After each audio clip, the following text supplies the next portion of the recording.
Hello, everyone, and welcome to Magic and Media, the podcast brought to you by the Vibe Collective and me, Carly D. In this podcast, we blend pop culture and magic to remind you that magic is all around us every day. We just have to look around and find it. So, here at Magic and Media, we find the pop culture and magic happenings around us and we share it with you.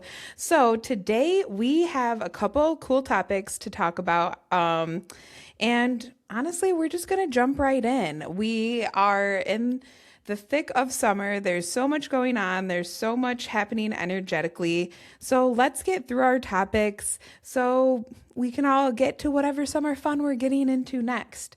Starting strong with a really global topic and very popular in our media right now, and that is the World Cup. So the World Cup, the FIFA World Cup, is soccer finals, big soccer championship games.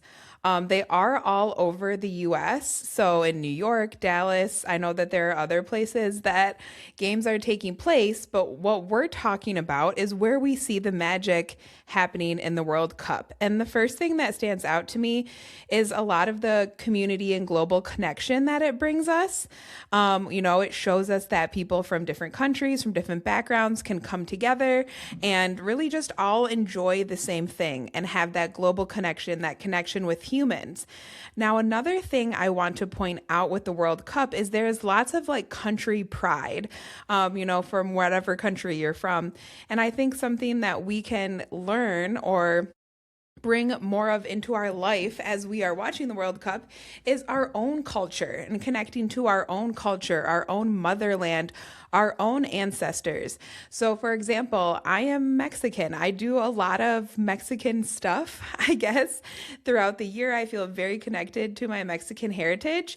And I think there is so much power and spiritual strength that we can gain from working with our ancestors, learning about them, and learning about our ancestors is often learning about where we came from, what the customs were, what the culture was, what food they ate, and the kind of magic they did. So if you are Italian, Dutch, Chinese, Japanese, there is magic in all cultures. And I encourage you to take some time to look at your own culture, look at your own heritage, connect to your ancestors, and see what that looks like for you, or maybe what cultural magic or just cultural things you can bring into your life.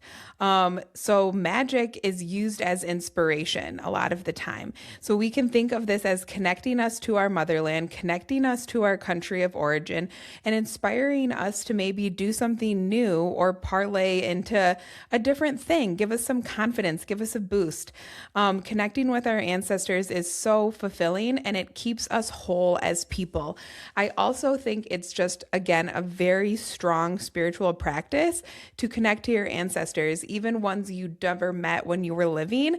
I have found a lot in mediumship and spiritual work that it's often ancestors or relatives that you never met who are encouraging you and pushing you along from the other side. Maybe a great aunt or great uncle that you never was even alive when you were born. You have ancestors who are looking out for you and watching over you. And like I said, rooting and cheering you on. This is a huge thing in the Mexican culture with Dia de los Muertos. So I talk a lot about that in my Dia de los Muertos class, but use the World Cup as that inspiration to connect to where you came from, connect to your ancestors, and see where you can build more depth in that with your spiritual relationship. Now, another thing I wanted to bring up that I thought was interesting, kind of connecting to what we talked about last time with the Knicks and saging Madison Square Garden, there are, of course, superstitions around the FIFA World Cup. One that I found is that they actually had to ban magic livestock or animals being brought into stadiums because for years, Nigerian fans brought live chickens painted green and white into stadiums as sacred good luck charms to clear the path from victory. So this is just one example of superstition, magic, cultural magic that we've seen in FIFA. But FIFA did officially ban live animals from tournaments and stadiums for sanitary and security reasons. While fans protest compromises This fans protest this compromises their team's spiritual defense. Whoa, mumbling up my words there. But just to reiterate, even though they banned the live animals for safety and security and sanitary reasons, which I can honestly see, the fans did protest that, well, now you're compromising our team's spiritual defense. Same kind of idea, leading your sports team with a little extra spiritual oomph or good juju is very much present. And I'm sure it's very much happening in the World Cup, even if they're not able to bring the livestock into the stadiums. So again, if you light candles, if you have a team you're rooting for, there are certain little spiritual things you can do to bring your team good energy or good juju. Another magic thing I saw in the World Cup news is honestly just predictions, right? There was a spiritualist in Ghana who predicted that Portugal and Ronaldo had already won in the spiritual realm, meaning that's kind of a prediction on his end. Always interesting to see what happens with predictions. But like I said, I'm sure there's lots of different magic and cultures being embraced with this and with the FIFA World Cup. But I love thinking about it from, it's not just one country's brand of magic or one country's kind of magic. It's all these different cultures. So we are probably experiencing a lot of sports magic right now, all throughout the world, as this is like, a really like worldwide event. So World Cup. Connect to your ancestors, learn about your own culture, and if you want to bring your team some extra magic, then listen to last week's podcast about the Knicks, and we talk about some ways you can up your team's good juju. Now, the second topic is really more magic in media, but very broad, I will say, but this is something that I feel we all see, we all feel connected to it. I wanted to bring it up in the podcast for media because we can and do see it in media. And I think that this can be another way for us to glean messages and kind of pay attention to where messages may be coming in for us. So this is the idea of seeing tarot card tattoos in public as your message or as the tarot card message that you need right now. And this is quite literally like the idea of seeing someone out at work, when you're grocery shopping, when you're at a restaurant or out at the bar, seeing they have a tarot tattoo and what card is it? That is your current message. So this popped into my mind last week because I saw at work, a customer had a tarot tattoo, and this was right before my birthday. So as we often talk about on this podcast, I'm a Gemini. So this was last week, right before my birthday. Gemini season is just about to end, and this person had the Lovers card very clearly tattooed on their arm. And the Lovers is actually the Gemini card in the tarot because it's two people, right? The Lovers, the dual, the two people, Gemini, the twins, two people.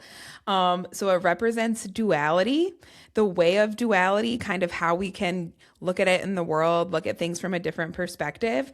But it also represents relationships with others, the Lovers. And it isn't even necessarily a true love card. I don't use it as my true love card in tarot, but it does remind us to check in with our relationships, specifically the dependency that we have around our relationships, whether it be us or people. We're the one depending on people. We're in a codependent relationship. Maybe some people are depending on you a little too much, but those are the type of things we think about when we see the Lovers.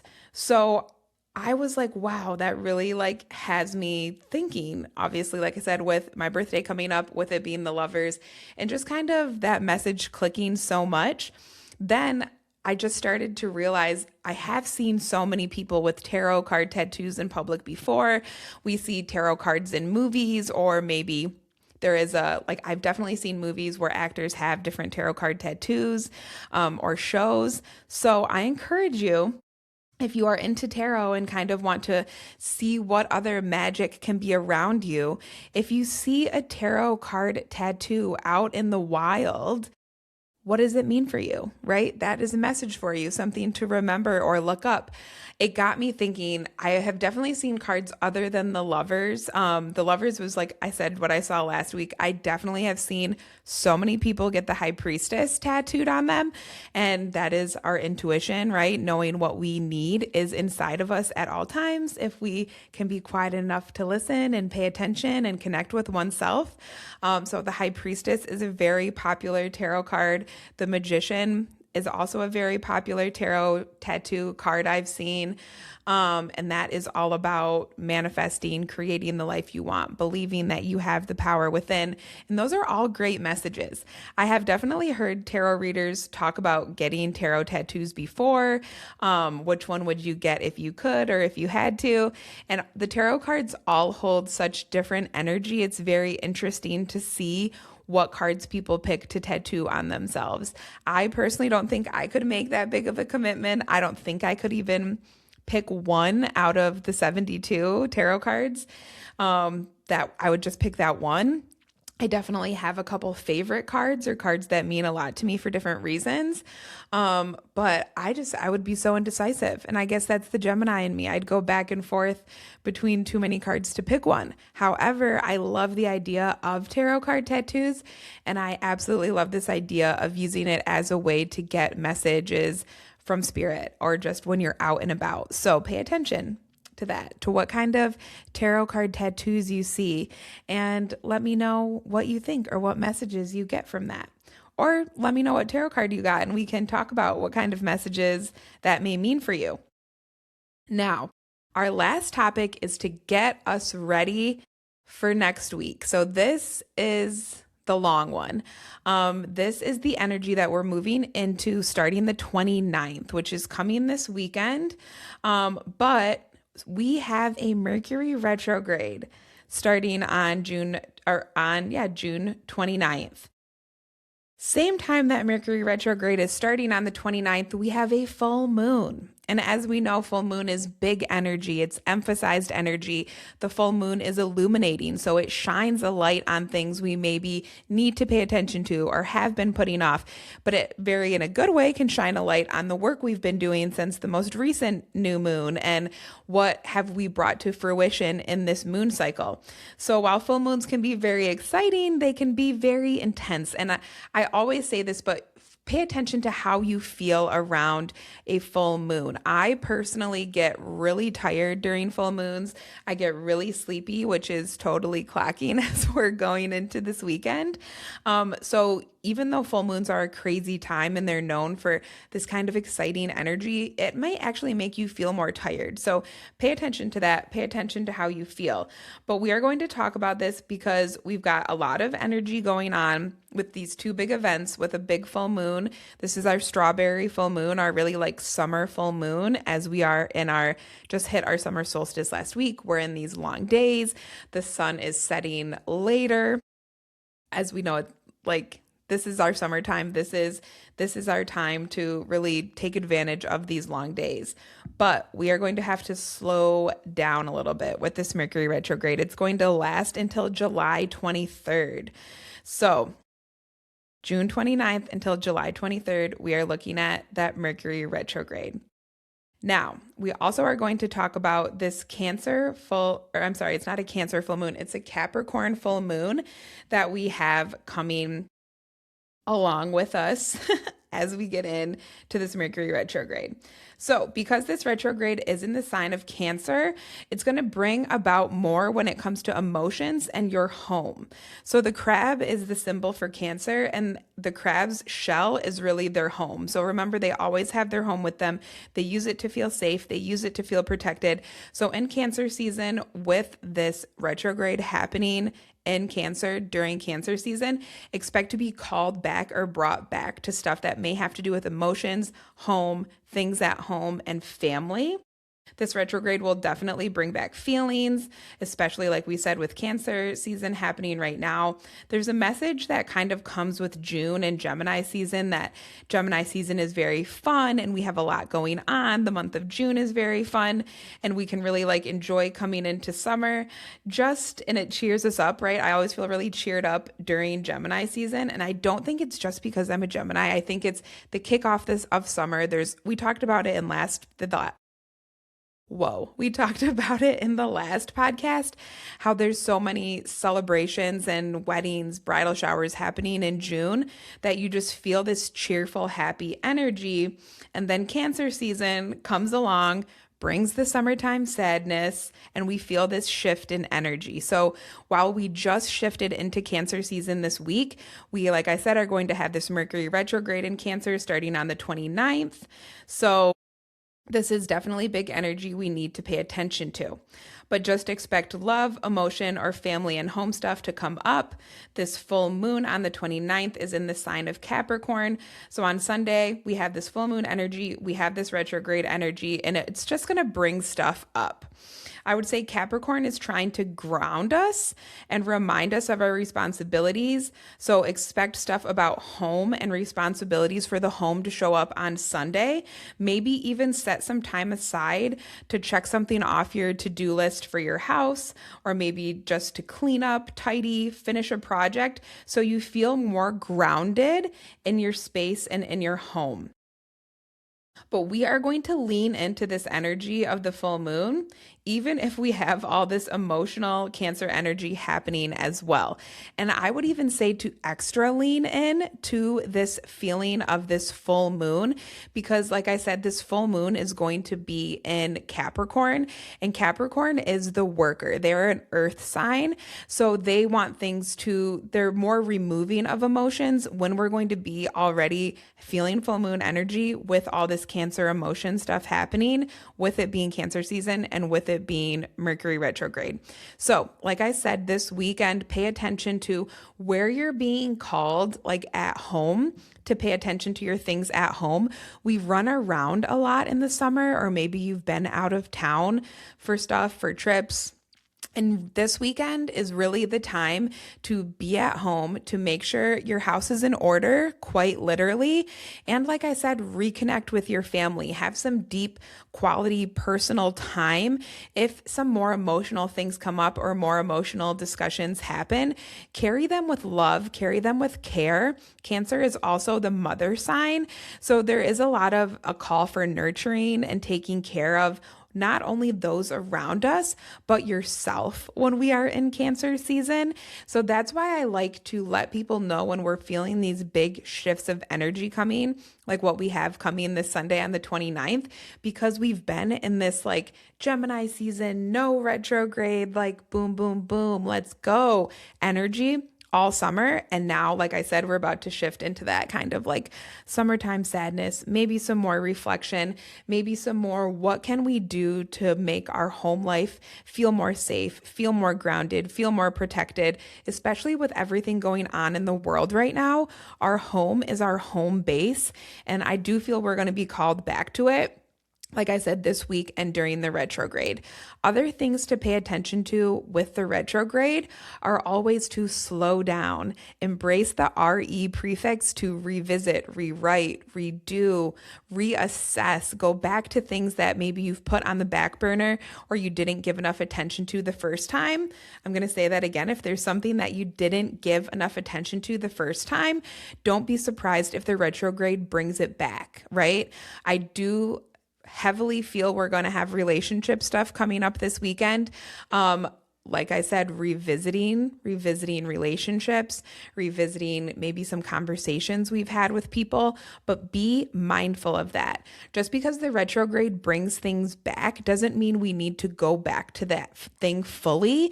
It often means we just need to get that unfinished business taken care of, So pay attention to that as things start to return to you with the retrograde. Pay attention, like I said, to that RE prefix, how it shows up in your life as this retrograde is going. And my constant retrograde reminder is that the Mercury retrograde is like walking through mud. It's going to take a little longer. It's going to be annoying sometimes. You might get a little dirty, but you will get there. You just have to keep your eye on the prize, move slowly, plan for delays, almost sometimes expect delays. So that way, when stuff doesn't go to plan, you may have a backup. You're more just astrologically aware and mentally aware to kind of take on those things. So all the kind of wonky any energy of the retrograde doesn't get to you. That's always my advice for retrograde is slow down, let it slow you down, but just focus on getting to where you need to be, even if it takes a little longer. And that is really another big message of retrogrades is sometimes we have to go back and redo something to learn it again, to remind ourselves of that lesson. And I think we'll be seeing a lot of that in July, right? Because this retrograde is going to go pretty much through Cancer season. Retrograde and Cancer season. Cancer is, like we said, emotions, mother energy, home. I do feel if there are mothers who listen to this podcast, it's going to be stuff with your children, probably connecting with children or bringing back things with your child, maybe something that you guys are working on. You may see it come back while we are in this retrograde. So that is, like I said, retrograde will last from the 29th, June 29th to July 23rd. We have that full moon on June 29th, this coming Sunday in Capricorn. And like we said, Capricorn is that grounded energy, that is the worker. So lean into that if you feel too emotional this weekend and going into like the 29th and 30th, lean into that Capricorn energy of structure, kind of being able to separate emotions from your actions and just focus on work and getting stuff done if you get a little too overwhelmed with the emotions of everything. Lean into that Capricornness that is more grounded, that is honestly calmer when it comes to emotions by nature. I would say Capricorn is not out like crazy emotional like how we think of Cancer. So that is at least the one good astrological thing we have balancing out all this Cancer moon water energy we're going to be swimming in this month. And we will talk more about this Cancer energy we're going to be swimming in this month on the podcast this month for sure. So really exciting, really a lot of energy to prepare for this weekend, but I think we have a lot to look forward to. Even with the retrograde, we have room to grow. We have room to contract and expand. And that is what I wish for us with this retrograde, is that we take this time to slow down, sit in our emotions a little bit, see where we can grow from here. And then when the retrograde ends at the end of July, we can all launch into the rest of the summer, charging through this year of the horse energy. So that is our big energy shift that is coming this weekend. Make sure that you connect to your culture if you are watching the FIFA World Cup, and pay attention to what tarot tattoos you're seeing out in public. That is your message. And they're just brought to you right there, right? So that is what we have for you this week. Thank you so much for listening. And as always, find the magic in your own life.